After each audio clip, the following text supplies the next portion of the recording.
কি হয়েছে? সব চুপ কেন? কতদিন হলো কোথাও ঘুরতে যাই না। এভাবে বাসায় থাকতে কি ভালো লাগে। মেয়ে তো ঠিকই বলেছে, সারা দিন কাজ আর কাজ। ওহ, তো কোথায় গেলে মন ভালো হবে? মাওয়া থেকে ঘুরিয়ে আসি। দারুণ আইডিয়া। চলো না, ইলিশ মাছের গন্ধ শুকে আসি। ঠিক আছে, ইলিশের নাম যখন শুনে ফেলেছি তখন আর না করা যায় না।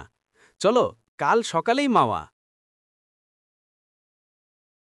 বাবা, আমরা কি হেঁটেই মাওয়া যাব? আরে না, এই তো বাস স্ট্যান্ড, এখান থেকেই বাসে উঠব। বাসও আসবেই, আর তা না হলে ইলিশের গন্ধ শুকে শুকে হেঁটে যাব। পদ্মার ইলিশ মাওয়া, মাওয়া মাওয়া। পদ্মার ইলিশ মাওয়া, মাওয়া মাওয়া। বাবা, পদ্মার আমি ইলিশ এই মাওয়া, বাসে যাব। মাওয়া মাওয়া। দেখো, নামটাও পদ্মার কেমন ইলিশ মজার। মাওয়া, মাওয়া মাওয়া। হ্যাঁ পদ্মার হ্যাঁ, ইলিশ মাওয়া, আমাদের বাস মাওয়া এটাই। মাওয়া। ইলিশ এক্সপ্রেসে পদ্মার চড়েই ইলিশ ইলিশের মাওয়া, কাছে যাওয়া যাক। মাওয়া মাওয়া। তাড়াতাড়ি ওঠো সবাই, পদ্মার ইলিশ দেরি মাওয়া, হয়ে যাচ্ছে। মাওয়া মাওয়া। এই তো যাচ্ছি, পদ্মার ইলিশ আজকের মাওয়া, দিনটা ফাটাফাটি মাওয়া হবে। পাকনা পাকনা কথা শিখেছে। এই ইলিশ, টাটকা ইলিশ, পদ্মার ইলিশ, সস্তায় দিচ্ছি। একদম তাজা মাছ, ডিমওয়ালা ইলিশ, চলে আসুন।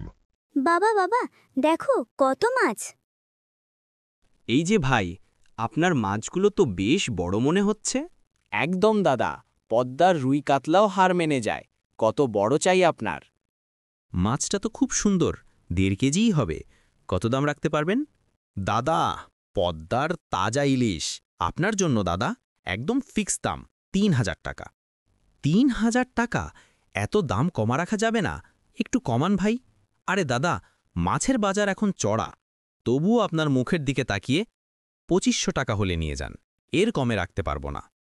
না, তাও বেশি হয়ে যায়। শেষ দাম বলেন, এর বেশি দিতে পারবো না। না দাদা, এর নিকে গেলে লস হয়ে যাবে। বাবা, আমি এই মাছটাই খাবো, প্লিজ। ঠিক আছে, 1000 হোক, মেয়ের আবদার। ঠিক আছে, মাছটা সুন্দর করে কেটে ভেজে রাখো। হ্যাঁ, এই তো কাজের কথা। আর শোনো, সাথে 2টা বেগুন ভাজবে, আর মাছের লেজা দিয়ে একটু ভর্তা বানিয়ে রাখবে। আমরা একটু ঘুরে আসি এদিক ওদিক। আপনি কোনো চিন্তা করবেন না দাদা, নিশ্চিন্তে ঘুরে আসুন। এই তো আমি কাজ চালিয়ে দিচ্ছি, একদম গরম গরম খাবার তৈরি থাকবে। চলো, এখন তাহলে পদ্মা সেতুটা দেখে আসি। এই নদীর পাড়ে বসে থাকতে কি যে ভালো লাগছে, এই মুক্ত বাতাস। দোকানে আমাদের ইলিশ মাছ ভাজার কাজ চলছে, আর এই জায়গায় বসে গরম গরম বাদাম খাওয়ার মজাই আলাদা। সব ক্লান্তি দূর হয়ে গেল। শোনো, এখন থেকে প্রতি শুক্রবার আমরা একটা করে ট্যুর দেব মাওয়াতে। ইলিশ আর পদ্মা, এর চেয়ে ভালো আর কি হতে পারে? দুষ্টু মেয়ে, প্রতি শুক্রবার এত টাকা কোথায় পাবি শুনি? বাবা, এই পদ্মায় এত বড় ব্রিজ আসলো কিভাবে? মনে হচ্ছে যেন আকাশ ছুঁয়েছে। আরে মা, এই ব্রিজ তো হয়েছে কিছুদিন ধরে, স্বপ্নের পদ্মা সেতু। ঠিক বলেছ, আগে যখন ফেরিতে পার হতাম তখন এই জায়গায় ঘন্টার পর ঘন্টা গাড়ির জ্যাম জট লেগে থাকত, পারাপার হতে অনেক সময় লাগত। হ্যাঁ, তখন পদ্মায় পার হওয়া ছিল এক বিরাট ঝক্কির কাজ।